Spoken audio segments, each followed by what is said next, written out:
Hi, my name is Joe Kieffer, and I'm a 3-year summer resident here in Strathmere. I've been renting Frank Jankowski's boathouse, a little apartment up top there, for a couple of years and enjoying it immensely. I first started coming to Strathmere, and I think the best guesstimate was to be around 1954, and came with my parents, and we would come down. We ended up renting the apartment over the post office from Goggs and Harlan and Whitcamp. And it was a phenomenal experience. We were down the shore all summer long. In fact, we would come down in winters and holidays and so forth, and we just had a wonderful time growing up. You said how much you rented it for before. What's that? How much you rented it for? Oh, yeah. Well, back then it was $50 a month, but yet you had to rent it all year long. And for that price. So we did, and that's why we were down in the wintertime an awful lot. And it was just a great experience. The rent was more than we could afford because I was one of 3 boys, and Mom and Dad were trying to make ends meet. So we shared the apartment with Aunt Helen and Uncle Lou. The last name was Smedley, and with my cousin Helen. And we had a great time. Growing up, we thought that the place was huge. It was a hotel, but when I went back there years later, I find out it's a little small, but we never mind. We just had a wonderful time. I remember that back in the 50s, when you were being punished, you had to go with Mom and Aunt Helen to the banks down along the inlet to do some flounder fishing. And they would fish all day long, and your punishment, well, you had to be with them, which was absolutely horrible. Now to be there and be flounder fishing would be a joy to behold, but back then it was horrible. Also, back then you didn't have restrictions on the size of the fish. So if you got an 8-inch flounder, Mom would hold it up and say, well, that's good for a couple of pieces of fish. But they fished all week long, so that when my dad and Uncle Lou would come down Friday night for the weekend, we'd have a fish fest. And they had the biggest, of course it's exaggerating, but it's not quite as big as I remember, but it was a huge plate of fish and mashed potatoes and tomatoes, and we just would have a party. It was just a wonderful, wonderful experience. I can remember going down to the Mildred's when it was still a diner before the restaurant took over, and we used to get a double-decker ice cream cone for 10 cents. And they were big dips. They weren't just your little guys. But we just had a wonderful growing up down here. We hung back at Frank's dock all the time. Frank somehow convinced us that if we were to go minnowing with them out in the marshes and you put out the traps and get the minnows, that we were doing, this was a great honor that he bestowed upon us. And then at the end of the day, he'd offer to tell us to go get to the soda machine and get ourselves a soda. That was our reward, but you know what? He taught us some great lessons about that. I guess the best thing I can say about Strathmere is I met my wife here. I was on the beach patrol with Dave Scan. Dave went on to become a veterinarian. Interesting guy, very intelligent. We were complete opposites, but we were on the beach together for 3 years, and I did meet my wife here in Strathmere. Her parents from up in Haddon Heights. He bought a lot up at the inlet side there and built a little 20 by 30 foot ranch house, 600 square feet, which has since been sold for buku dollars, and a great big house is on the property now. But they built that, and he built it and completed the property. And it cost him a total of like $20,000 to do it back then. But he completed the house in December of '61 in time for the March of '62 storm that came along and did all the devastation. And in my life, of all the storms, the hurricanes and what have you, that March of '62 was the worst I've ever seen. And in fact, I can remember being on the beach, and we'd be looking backwards to see all the houses being demolished or moved. Moving the houses was a great big thing at the time. Quite an interesting scenario. But I did meet my wife, and we dated, and then we got married, and then we would come back to Strathmere, and it's always been a big part of our lives. We were involved in the first official 4th of July parade. And it really was a little bit of a tipsy experience because we were at the Dunn's house, Judy and Struthers, up on the bay, and we were celebrating. And next thing you know, everybody's grabbing a pot and a pan and an American flag, and the funny hats that we all had, and we just started walking around town having a party, and then that seems to be what started it. So, but I look at this year's parade and I say, wow, boy, what a fantastic job they've done over the years with that. So they're just some of the things that we did growing up. We all had jobs down here. My first job was at Twisties, and Rose and Jimmy, oh, they were just like family. They were so nice. And I was a dishwasher in the kitchen back then, and I remember coming in on a Sunday at 12 noon when every dish in the restaurant had been used for breakfast, and the yolks of the eggs were all over these plates, and I had to clean these plates by hand. There was no such thing as a dishwasher back then. I was the dishwasher.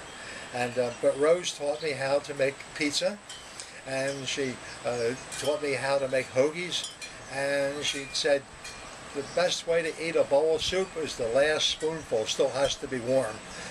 It has to be hot to start. And but she was a lovely old Italian lady, and she really took care of me. When I would be there at night and all the young people were there with the guitars and having a sing-along and all kinds of fun things, there would inevitably be a beer spill, and a pitcher of beer would go over, and I'd have to go out and clean it up. And I'd go out there, and you know, some of the gals would grab my behind and, you know, just give me a little goose. And of course, I was embarrassed at that age. Now I wish I was working there again. But the fact was that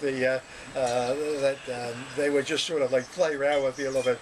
And Rose would come out, and she would stand there like this, staring these people down. People were afraid to move when she came out like that. And I would clear out my bill spill, and then she'd get an empty beer pitcher, and she'd pass the hat.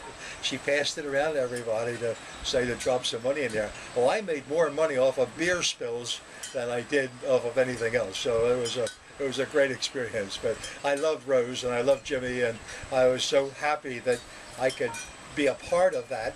You know, back when, you know, now it's obviously altogether different.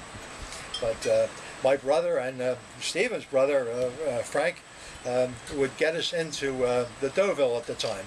It was owned by Madeline and Three Finger Charlie, and they weren't in the best of health, and they lived upstairs, but as the things deteriorated, the roof leaks and so forth, they moved downstairs until they were in what is now the dining room behind the bar area, and the bar area was still there, but they would only let you in if they knew you and they liked you. It was a very like of a private thing. Some guy would come up and wants to get a six-pack of beer, and they'd say no, go somewhere else, because they didn't want to be bothered. But you used to sit there, but you used to have bottled beer, because when they weren't looking, you quick wipe the top off, because they had so many cats walking the bar. But it was just a fun time, and we always had a good time. And of course, we all drank there before being legal, but this didn't seem to matter as much back then. And I remember in Summers Point, if you got caught, that was a big sin. But in Strathmere, I don't think anybody really cared. But I was also a member of the fire department, because as a lifeguard, you were automatically a member because you were one of the people that was on the island all day long. And we would actually I would leave the beach and go to this fire. And oftentimes I was the first one at the firehouse, and you got to remember, this was like an old shed type of a building. It wasn't very big like it is today. And on one side it had the fire truck, and the other side had a little meeting room, very, very small. But it was a pumper. It would pump water if you knew how it worked. But I could get the truck started, and it had like all kinds of crazy gears, and it was embarrassing. So when you had a brush fire, and you had so many vacant lots back then, they weren't like it is today, all built up. You'd have a brush fire, and there we are with brooms whacking the weeds, because we couldn't get the pumper started. But it was such an old truck then that I don't know whatever happened to it, but we were expected to do that. And thank God not too many problems occurred over the years that we needed to do that.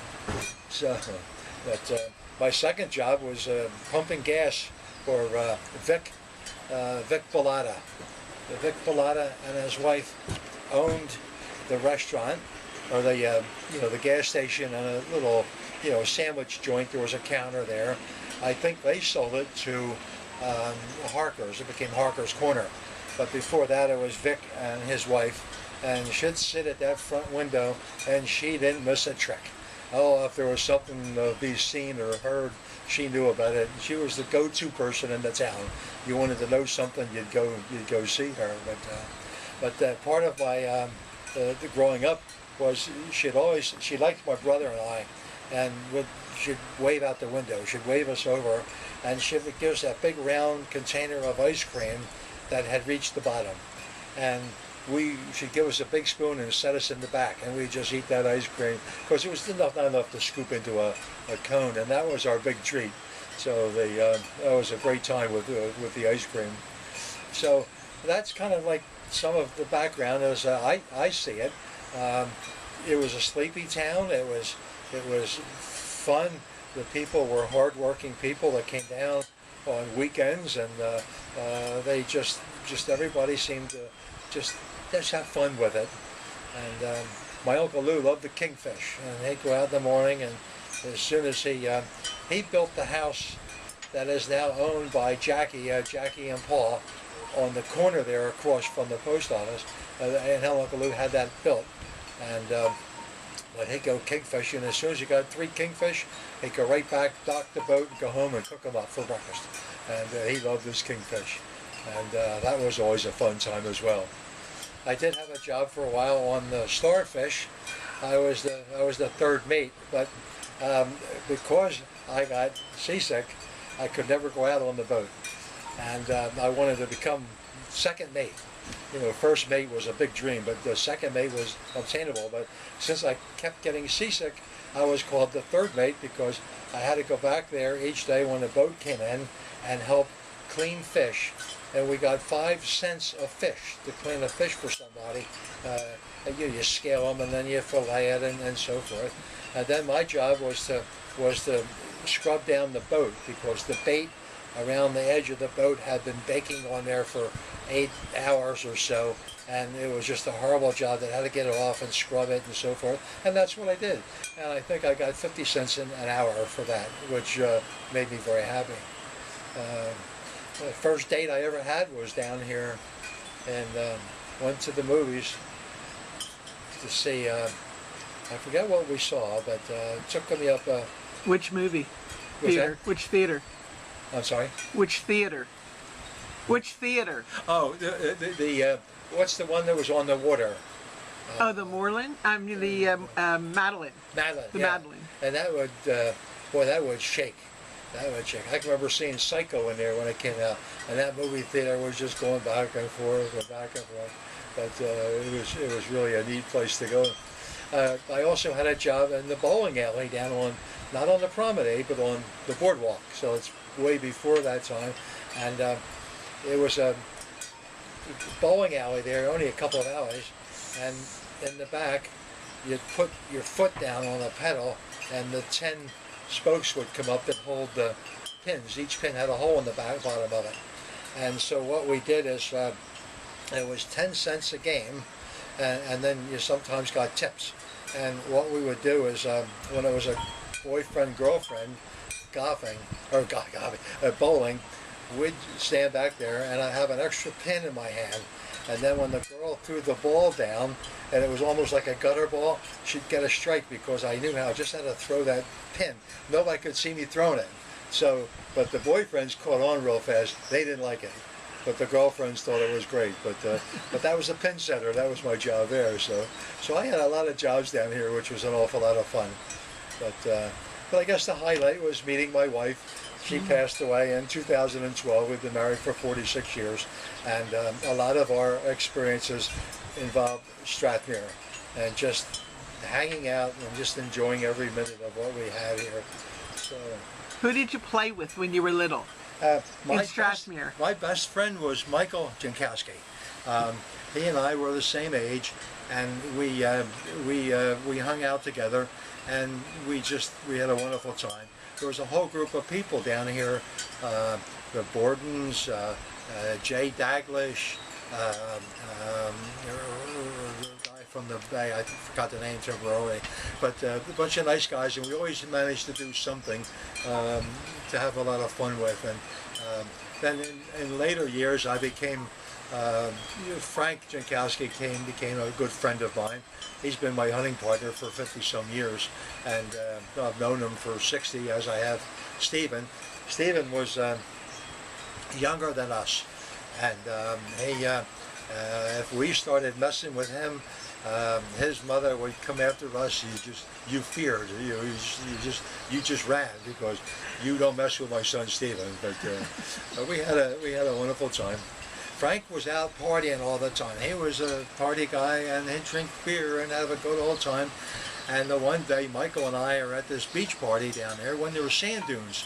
I mean, these were tall sand dunes. You could hide forever, have fires back in there. And Michael and I somehow got a bottle of liquor. It might have been gin or vodka, I forget what it was, but we both got topsy-turvy. And he had a motor scooter. And he loved this motor scooter, and he would never even want you to look at it, let alone think about riding it. Well, he got so looped that the only thing I could do was I had to take him in his motor scooter, and we drove him down around here somewhere, and I took him down to the beach to try to get him sober, throw water on his face and so forth. And I got him home, and he goes upstairs, and then he goes upstairs to bed, and he gets sicker than a dog. He's thrown up like there's no tomorrow. And the next morning, his mother whacked Frank like you wouldn't believe, and she blamed him because she would never ever think that her son Michael would do such a thing as that. And to this day, or to the day Mrs. Jankowski died, she still believed thoroughly that that was Frank, that Michael would never do that. But so, you know, they were the fun times we had. And the beach parties we would have. It was just, you know, the word would spread. And I remember one time, this is later, this is like in the late 60s maybe, this is when a word spread that there was a beach party going on over in Strathmere. And one thing led to another, and all these people from Stone Harbor, or Strathmere, Sail City, and Ocean City came over. And as soon as they turned into the inlet, that road up there, it was jammed with traffic. You couldn't find a parking spot. It was so crowded. Well, the state police got wind of it, and what they did is they put a blockade there right by the blinking light, and the only way out of that area was to come out that one road. There was no other way to come out. And they started, so all the people would throw their booze out the car on these lawns because they couldn't go through this check with the state police. I mean, there's hundreds of cars that are trying to get out. Well, all the locals went out there and started picking up all the booze the next morning. And they say M.O. Brown, who lived there an they say he had enough booze to last a lifetime. There was so much he picked up. But that really was a disaster. But they were fun times. Nobody seemed to get hurt, but of course today you have a different attitude about things. But I'm sad a little bit sometimes when I see what happens with these houses that people are buying, and they're knocking them down and putting up big ones. And you know, it's a bittersweet. You know that people have the right. People want to have this type of an experience, but it's just sad that you lose some of the flavor of these little beach houses, fishing shacks, and things of that nature. But I guess that's the way of the world today, and not much you can do about it. But I guess if I had the money, I'd do the same thing. So, but I don't have the money. But, so I've been. That's pretty much what's coming to my mind. Another thing that we did when Michael and I went minnowing one time, you go out there to catch the change of the tide, and you put and you put the minnow traps out, and then you go back to the boat, and you wait for the tide to change, and you go get the minnows, and hopefully you got an awful lot. In the meantime, you got an hour or two, you're just laying around, and I went into the water, which is just a little stream, and you feel, and of course we were barefoot, and you feel these people, or you feel these clams underneath you, and we had garvies, and you would go down and you pick up a big glunk of mud and you put it on the top of the garvy, and there was 20, 25 clams right there in one scoop, which is very unusual. And you went down again, and you got another 20, 25 clams, and we kept doing this. The boat was so full with clams and minnows on the way back that if a great big boat came along with a big wake, it would have sunk us, because there was just like 2 inches to the waterline of the boat. So we got back into the dock. Frank is not there. The one day he's not in the island, he's off somewhere. And so we grabbed buckets, and we're starting to sell buckets of clams for $1 a bucket. And then we envisioned building a stand and selling clams. This was great.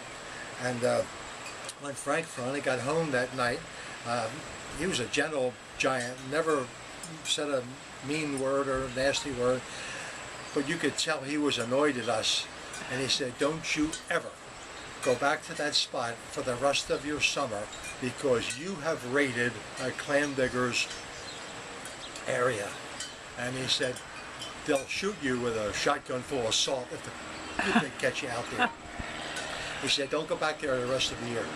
So, but that's what these clammers do. They take these little clams and they take them back in these streams, and they plant them, they grow them, then they harvest them. But boy, did we get in trouble. And I thought we were making money, so that's. I'm sort of running out of things to say now. Some of my friends also down here are winter friends. There was the Chinkowskis, which was Mike and Frank and Stephen and Kathy and Janet. And then there was the Tausers. There was Paul and Charlie.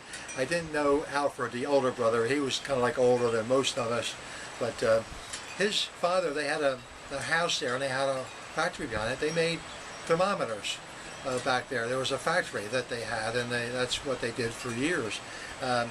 Well, Paul and I were best of friends, and we used to get in trouble together, but we'd go over, we'd hitchhike over to Ocean City, and we would sneak into the Flanders pool. The Flanders, which is that, still it's the way condos now, they had 2 gigantic pools. One was a diving pool, one was a swimming pool, both with salt water. And how we snuck in every time, I don't know, but we climbed the fence and we got in, and we'd spend the whole day there, and we'd actually see about some food. We didn't have much money, but we'd try to get something. People would give us food after a while. They had extras and what have you. But that was a great experience, going to the Flanders for the day. And of course, the mothers never knew where we were. We just, you just did stuff back then. You could hitchhike back then without the fear. Today I wouldn't hitchhike. But so that was. But I ended up. Charlie met his wife down here, and she was a local gal, and they ended up getting married, and both Sue and I were in their wedding, and so that was a real nice occasion. They just celebrated their 50th anniversary, and they just had a good time. Carol Kingston was her maiden name. Her brother still lives here in town, Kingston, and Teddy. Well, Ted, but we called him Teddy. But everybody had a Y on their end in those days. Joey, Buzzy, Teddy. But yeah. So that's my story. I love Stratford. Who? Jack Daglish. He lived a couple blocks up, and he would hire us to do work for him around the properties, paint and work on the cars and do things. And it's like you learn how to work with your hands, and people like that were influences in us growing up to this day. And I look at all these people. I look at the Frank Chinkowski and the Harlan Wood Camp, and just all these different people around that were just there. Were they spectacular people? No, just hardworking, honest people, and they expected that in return. And I think that's what formed the basis of my life and the good memories. So.